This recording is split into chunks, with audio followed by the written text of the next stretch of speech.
Hey, Bedros Keuilian here, and I'm founder and CEO of Fit Body Bootcamp. And today I want to talk to you about a long overdue video that I've been meaning to make, which is how to find the best fitness franchise model for yourself. Now, I should give you a full disclosure. I am the founder and CEO of Fit Body Bootcamp, so naturally I have a vested interest in you looking into and considering getting on board with the Fit Body Bootcamp franchise. However, I've done a lot of research while creating our franchise model, and I wanted to share this with you if you're out there looking for the best fitness franchise model to get into. So here's some things you ought to look out for, and here's some things you ought to consider asking the franchisor before getting on board with them. Thing number one is, what is the buy-in fee? And what does the buy-in fee cover? Now, typically, every franchise has a buy-in fee, and that is a source of profit for them, and it's also a source of revenue for them to use for the deliverables they're going to give you in the get-go. For example, with us, we make you a customized website. We're going to send you 14 DVDs in the mail, etc. We're going to do search engine optimization right off the bat. We're going to have you on the phone with the business coach. And so all those costs do have to get covered. Now, the difference is, what is this franchise charging you? Because if it's charging you $45,000 to $85,000 to come on board, you've got to ask them, what exactly does that cover? Thing number two to look at is the equipment that you're going to buy. Many franchises out there will ask you to buy the equipment through them. And when you buy the equipment to build out the franchise through them, there's a significant markup. And while I'm a big fan of free enterprise and everybody profiting, it's in your best interest to find out what the equipment cost is going to be in addition to the buy-in fee, and what your limits are, whether you can shop outside for the best discount or if you're committed to purchasing that equipment from them. Thing number three to ask and look out for is, what is my franchise royalty fees?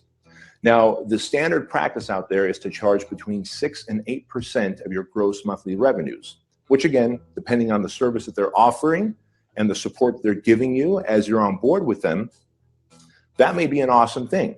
But look at it this way. If your franchise is doing $20,000 a month after, let's say, a year or two of being open, and they're taking 6% of that, they're effectively getting paid $1,200 a month on the $20,000 a month that you're making. And as you grow your business to $30,000 a month, that 6% now translates to $1,500 a month.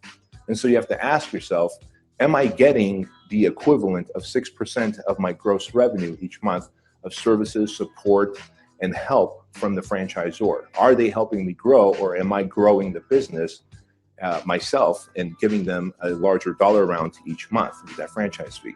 So consider finding a franchise that has a flat franchise fee of a flat dollar amount. Many people know this. I consider myself, Fit Body Bootcamp, as the anti-franchise franchise. We have a flat franchise fee that's very fair, and we make our money on the back end when we help our franchise owners get more clients. I believe that's the proper business model. Your opinion might differ. The fourth thing that you're going to want to look at is, how long is the term of this franchise? Now, again, standard practice out there is as much as 10-year commitment to a franchise, which is okay. You know, there's plenty of franchises out there. Subway comes to mind, McDonald's comes to mind. Now, if you're not comfortable with the track record of that franchise, they haven't been around long enough, they're not a big national brand yet, you may not want to consider signing an 8 or 10 or even 20-year franchise agreement with them, right? So that's something you definitely ought to look out for as well.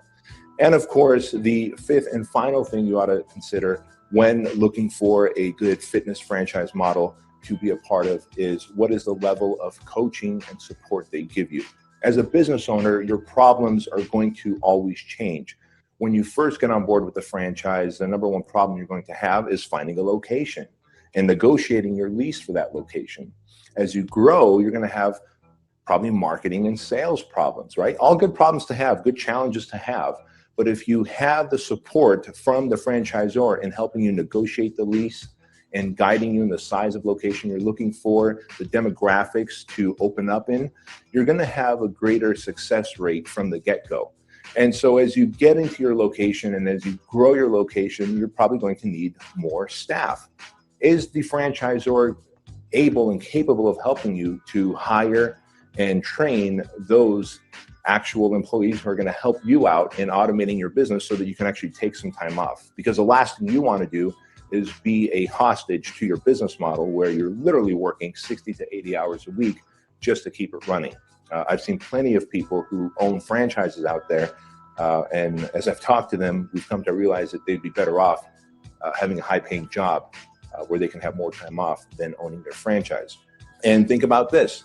As that franchise location of yours grows and you're ready for a second and third location, you want to have multiple outlets. Is the franchisor able to coach you, consult you, guide you, and help you in developing systems, processes, and automation so that you can grow to location 2, 3, and 4? If those things are not there, consider looking elsewhere. And those are some of the top 5, I guess, red flags that I would share with you when you're looking for a franchise business model, especially in the fitness industry, to go into. Now, of course, if you have any questions for me, if there's any support that I could give you, you can reach out to me by going to our website, which is down below in our description box. I'll talk to you later. Bye-bye.